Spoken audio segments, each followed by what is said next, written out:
इस शहर में उत्तर प्रदेश की राजधानी में सेवा करने का मुझे दूसरा अवसर प्राप्त हुआ है। माननीय मुख्यमंत्री ने, शासन ने एक विश्वास भरोसा जताया है और जता करके आपकी और आपके माध्यम से जो भी प्रिंट मीडिया, इलेक्ट्रॉनिक मीडिया के माध्यम से जो भी जनता रूबरू होगी उसका सेवा करने का अवसर दिया है। मेरी पुलिसिंग की जो कंसेप्ट है, जो थ्योरी बहुत सिंपल है। वो ये है कि हम और हमारे अधिकारी जो थाना स्तर तक के हैं वो जनता को सुने, जनता की शिकायतों को सुने, जनता की समस्याओं को सुने। वो चाहे जो उनके पास आ रहे हैं उनको सुने, चाहे उनको फ़ोन से सुने, चाहे उनको व्हाट्सएप से सुने, चाहे सोशल मीडिया सुने, चाहे जो भी आप संचार के माध्यम उनके सुने। और सुनने के बाद जिस मामले में जो यथा उचित कार्रवाई हो, जिस मामले में एफआईआर लिखा जाना एफआईआर लिखा जाए, जिस मामले में केवल कार्रवाई की जानी, प्रिवेंटिव कार्रवाई की जाए, प्रिवेंटिव कार्रवाई की जाए, वो कार्रवाई नंबर 1। नंबर 2, यदि एफआईआर दर्ज किया जाए उसकी समय से विवेचना की जाए, समय से निस्तारण किया जाए। जनता को ये शिकायत देने का मौका ना मिले, हमने एफआईआर लिखा लिया, उस पर कोई कार्रवाई नहीं हो रही है। जनता को ये शिकायत करने का मौका ना मिले, हमने एफआईआर लिखाया, उस पर पक्षपातपूर्ण कार्रवाई हो गई है। ये हम सुनिश्चित करने की कोशिश करेंगे। और ये मैं इस दावे के साथ कर सकता हूँ कि जब मैं पिछले कार्यकाल में मुझे 17 महीने का अवसर मिला था, आप सबके सहयोग से ये मैंने किया था और मैं इसको अपनी उपलब्धि मानता हूँ और उसी उपलब्धि को मैं आप सबके माध्यम से आगे बढ़ाना चाहूँगा। क्योंकि यदि हम जनता की समस्याएं सुन लेते हैं, जनता की बातें सुन लेते हैं, हमें बहुत सारी बातें सामने आ जाती हैं।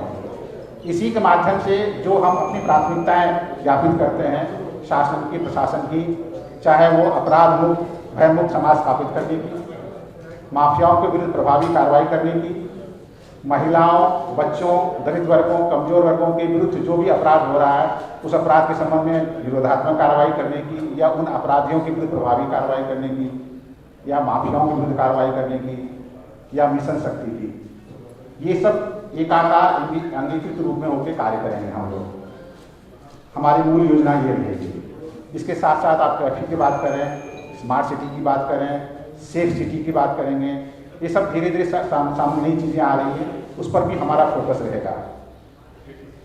जो मैंने महसूस किया है एक आम नागरिक के रूप में भी, क्योंकि इस बीच में 2012 में यहाँ से के बाद बहुत सारी जगहों पर सेवा करने का मुझे अवसर मिला, तो वो जगह मेन पुलिसिंग से हट करके मैंने एक आम नागरिक के रूप में आपसे बात करके तो समझने की कोशिश किया। तो 2012 से 2020 के बीच में काफ़ी अंतर आ गया है। वो अंतर ये है कि सोशल मीडिया बहुत व्यापक हो गई है और सोशल मीडिया जहाँ तक जैसो हमारे लिए सहयोगी भी है, हमारे लिए, आपके लिए, वहाँ कहीं कहीं हमारे लिए जैसो हानिकारक भी है। सहयोगी ये है कि सोशल मीडिया के माध्यम से हमें जानकारी समय से मिल जाती है, आपको जानकारी मिल जाती है, आप कहीं ट्विटर पर डाल देते हैं, आप फेसबुक पर डाल देते हैं, उसके माध्यम से हमें जानकारी मिल जाती है, हमें तुरंत जानकारी मिलती है, हम उस पर तुरंत एक्शन करने की कोशिश करते हैं।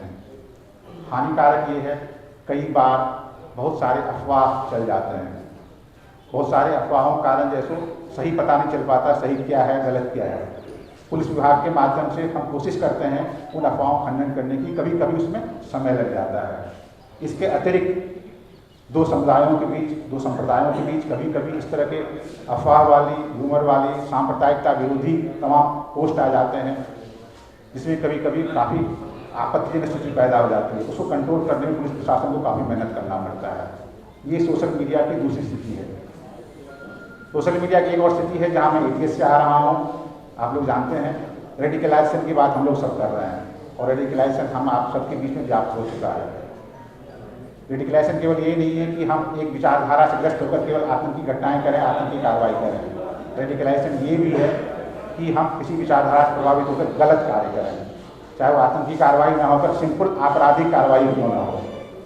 तो ये सब जो नई चैलेंजेज आई है, नई चैलेंजेस के लिए हम लोग को आगे बढ़ना पड़ेगा, आगे बढ़ के काम करना पड़ेगा। अच्छी बात यह है कि प्रदेश सरकार ने, माननीय मुख्यमंत्री ने लखनऊ में और नोएडा में पुलिस कमिश्नरी सिस्टम लागू किया है। मैं समझता हूँ कमिश्नरी सिस्टम की दो जो सबसे मजबूत स्तंभ है हमारे पास, हमें अधिक से अधिक अधिकारी मिले हैं। उन अधिकारियों के माध्यम से जो हमारी पुलिसिंग की कंसेप्ट है, जो हमारी पुलिसिंग की प्रोजेक्ट है, उसको हम अच्छे तरीके से, प्रभावी तरीके से लागू कर सकते हैं। साथ ही साथ कमिश्नर सिस्टम में हमें मजिस्ट्रियल पावर्स मिले हैं। उन पावर्स के माध्यम से हम जो गुंडा तत्व हैं, असामाजिक तत्व हैं, सांप्रदायिक तत्व हैं, उनके विरुद्ध प्रभावी निरोधात्मक कार्रवाई कर सकते हैं। ये हमें पावर्स मिले हैं। तो ये जो चीज़ें मिली हैं, जो जनता के तरफ से सरकार ने, माननीय मुख्यमंत्री ने हम पर, पुलिस विभाग पर जो विश्वास उत्पन्न किया है, उस पर हम आप सबके माध्यम से, सहयोग से मिलकर काम करना चाहते हैं। अंत में मैं अपने दर्शकों को एक बात कहना चाहूँगा। जब मैं पिछली बार था, 17 महीने था, हमारे पुराने मित्र हैं, मैं सबको मित्र मानता हूँ। हमारे और मीडिया के बीच काफ़ी विश्वसनीयता थी। विश्वसनीयता का स्तर ये था, यदि किसी कोई बात मुझसे पूछी जाती थी, मैं मीडिया को बताता था कि ये बात है, तो मीडिया कहती थी ये अंतिम सत्य है, उसको कभी वो डाउट नहीं करते थे। मेरे लिए लाभ ये होता था कि बहुत मौक़ों पर, बहुत अवसरों पर मुझे मीडिया के माध्यम से जानकारी मिल जाती थी, साहब आपके फला थाना क्षेत्र में घटना हुई है, फला जगह ये हो रहा है, फला जगह ये हो सकता था, और मुझे जानकारी मिलती थी। मैं अपने इंस्पेक्टर सीओ के माध्यम से चेक करता था, उनको जानकारी नहीं होती थी। आपके माध्यम से सूचना मिलती थी, उस सूचना से हम अपनी पुलिसिंग को बहुत प्रभावी, बहुत मजबूत कर पाते थे। हम आज प्रथम दिन आपके साथ हैं। हम ये उम्मीद करेंगे आपसे ये सहयोग इस मुझे कार्यकाल में मिल रहा है। Thank you.